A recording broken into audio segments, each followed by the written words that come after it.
আসসালামু আলাইকুম দর্শক, আমি সুমি। আমার চ্যানেল শখের লাইফস্টাইলে আরও একবার আপনাদের সবাইকে স্বাগত জানাই। কাছে কিংবা দূরে, দেশ কিংবা দেশের বাইরে, যে যেখান থেকে আমার এই ছোট্ট ব্লগ ভিডিওটি দেখছেন, আশা রাখছি আল্লাহর অশেষ রহমতে ভালো আছেন, সুস্থ আছেন। আলহামদুলিল্লাহ, আমিও ভালো আছি। তো দর্শক, আজকে আমার টাইটেল দেখে নিশ্চয়ই বুঝতে পেরেছেন আমি কোন বিষয়ে কথা বলবো। জি, আজকে কথা বলবো সংসার থেকে টাকা জমানো কি এতই সহজ? না, আসলেই কিন্তু সহজ না। সংসার থেকে টাকা জমাতে গেলেও কিন্তু যোগ্যতার প্রয়োজন। আর যদি বলি যোগ্যতা, হ্যাঁ, এটা কোনো ডিগ্রি না বা কোনো পদবি না। এটা শুধু আমাদের নিজেদের যোগ্যতা। সেটা কি তাও বলবো। তো এখন আসি ভিডিও সংক্রান্ত কথাবার্তায়। আজকে সকালে আমার জন্য ব্ল্যাক কফি করে নিলাম, আর এই যে একটু রুটি, এটা কিন্তু আমি এই যে স্যান্ডউইচ গ্রিলারে দিয়ে গ্রিল করে নিলাম। এটা খেতে ভীষণ মজা লাগে। আর এটা খেতে খেতেই দেখুন বাইরে হঠাৎ করে বৃষ্টি চলে এসেছে। একটু বৃষ্টি উপভোগ করছি, তো ভাবলাম একটু আপনাদের জন্য ক্যাপচার করি। প্রকৃতি কিন্তু খুবই সুন্দর এবং সকালের বৃষ্টিতে মন অনেক ঠান্ডা লাগে, ভালো লাগে বলতে পারেন। তারপর আপনাদের ভাইয়া কিছু বাজার নিয়ে এসেছিল, অল্প কিছু যা প্রতিদিন লাগে সেগুলো একটু গুছিয়ে নিচ্ছি। তো এখন যাই মূল টপিকে। সত্য কথা বলতে টাকা গোছাতে কিন্তু যোগ্যতার প্রয়োজন। যোগ্যতা মানে বুদ্ধি থাকতে হয়। প্রতিটি গৃহিণীই কিন্তু চাইলেই টাকা জমাতে পারে না। আবার অনেক টাকা থাকলেও কিন্তু টাকা ধরে রাখতে পারে না। এটা ধরে রাখতেও গুণের প্রয়োজন। আর সেটা কিভাবে? আজকে চলুন তার কয়েকটি টিপস এবং টেকনিক জেনে নিই। ধরুন আপনি এই মাসে কিছু টাকা জমিয়েছেন। এখন প্রশ্ন হলো, টাকাগুলো কিন্তু হাতে আসলে যখনই আমরা বাহিরে বের হই, তখনই যে জিনিসটাই দেখি কিনতে ইচ্ছা করে। দেখবেন কাছে টাকা না থাকলে মন কিন্তু চায় না। আর যদি টাকা থাকে তাহলে গায়ের মধ্যে কামড়ায় যে এটা কিনবো, ওটা কিনবো। তাই আমার মতে আপনার যদি কোনো প্রয়োজন না থাকে, প্রয়োজন ব্যতীত বাইরে না বের হওয়াই উচিত। কারণ বাইরে বের হলেই আমি নিজেকে দিয়ে বলছি, মেয়ে মানুষের মন যা দেখি তাই নিতে ইচ্ছা করে। আবার যদি শপিংয়ে যাই, বিশ্বাস করুন, একটা জিনিস দেখলে ৩টা জিনিস নিতে ইচ্ছা করে। আর ওই যে টাকা, টাকা তো হাতেই আছে, সেই টাকা খরচ হয়ে যায়। তাহলে বলুন, নিজের মনকে বোঝাতে হয়, টাকাটা রেখে দিতে হয়, তাহলে তার সহজ সমাধান হলো কি? প্রথমত, প্রয়োজন ছাড়া শপিংয়ে না যাওয়া। দ্বিতীয়ত, কোনো দরকার ছাড়া বাড়ির বাহিরেই না যাওয়া। কারণ আমরা যদি বাসায়ই থাকি, প্রয়োজন নেই, গেলাম না, তাহলে তো আর খরচ হলো না, তাই না? লক্ষ্য করে দেখবেন, বাইরে বের হলেই টাকা খরচ হবে। আবার বাচ্চাকে নিয়ে কোচিংয়ে যাবেন, কোচিং থেকে ফেরার সময় বাচ্চার এটা সেটা বায়না তো আছেই, সেটাও আপনাকে পূরণ করতে হবে। তাহলে নিজের দিক থেকে একটু সেভ করতে গেলে অবশ্যই হিসাব করে চলতে হবে। আর হিসাব করতে গেলে এই দিকগুলো বিবেচনা করতে হবে। তারপর আসি টাকা জমানোর ক্ষেত্রে।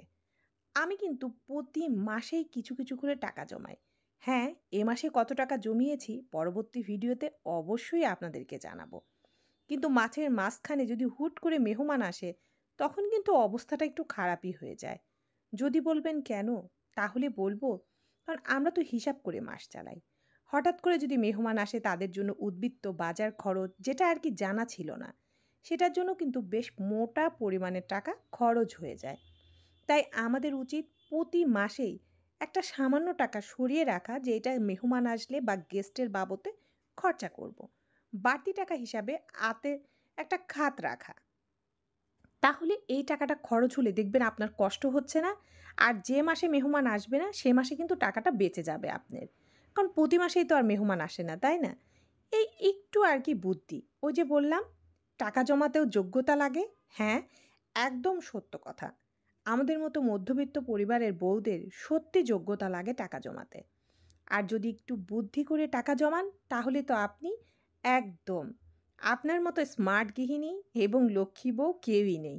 বরের প্রশংসা প্লাস নিজের কাছে মনের শান্তি সবই একসাথে মিশে যাবে।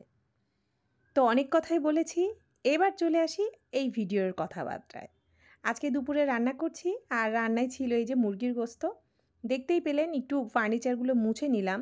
বৃষ্টির দিনে ঘরের জানালাগুলো খুলতে দেরি করেছিলাম, কারণ যেহেতু বাইরে বৃষ্টি হচ্ছিল, ঘরে পানি আসবে বলে একটু দেরি করে খুললাম।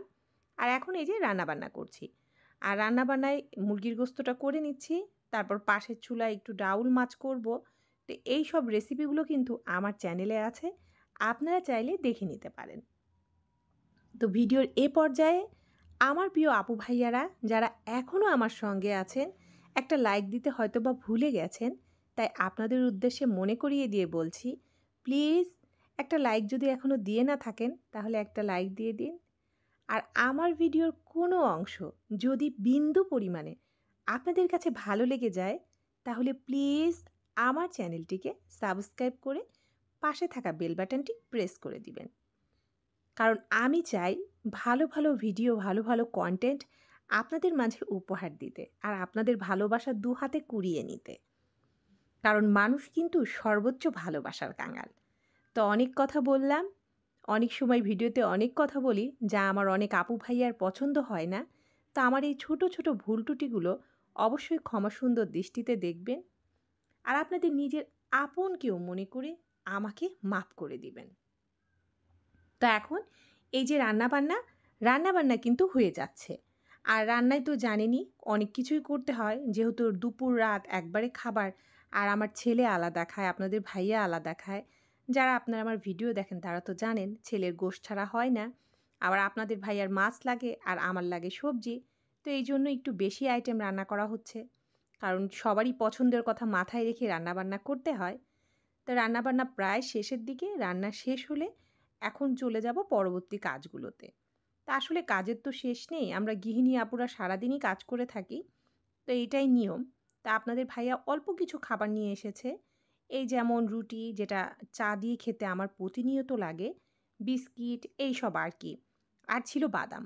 আমি প্রচুর বাদাম খাই, তাই আজকে আবার 2 প্যাকেট বেশি করে নিয়ে এসেছে বাদাম। আর তার সঙ্গে ফলমূল তো যেগুলো ডেইলি থাকে অল্প কিছু ছিল সেইগুলো।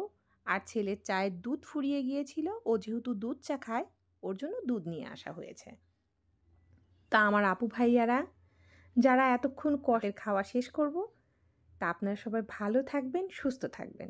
আমি সুমি এখন বিদায় নিয়ে নিচ্ছি। আল্লাহ হাফেজ। আসসালামু আলাইকুম।